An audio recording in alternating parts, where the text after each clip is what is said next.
ஓம்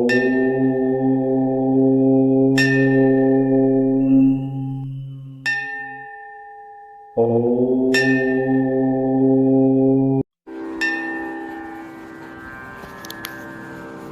ஊன் உடம்பில் பிறவிவிடம் தீந்து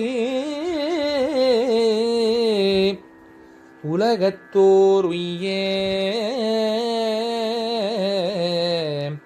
ஞானம் முதல் 4 மலரு நல். ஜெய் சீதாராம், ராதே கிருஷ்ணா. அன்பு நண்பர்களே, உங்கள் அனைவரையும் எனது தெய்வீக பயணம் யூடியூப் சேனல் சார்பாக வரவேற்கிறேன். இன்றைய பயணத்தில் ஒரு புதிய தரிசனம் காண்போம். வாருங்கள், பயணத்தை தொடங்குவோம்.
Dear friends, you have been visiting many temples with me through my YouTube channel. I would like to visit more temples and share them with you. This requires your support and God's grace. Like, share and subscribe. Thank you. அன்பு நண்பர்களே, என் தெய்வீக பயண YouTube channel மூலம் பல திருக்கோயில்களை மேலும் கோவில்களை நேரில் சென்று பகிர விரும்பாக உள்ளேன். பதிவுகள் பிடிச்சிருந்தால் லைக் செய்யவும், ஷேர் செய்யுங்கள்.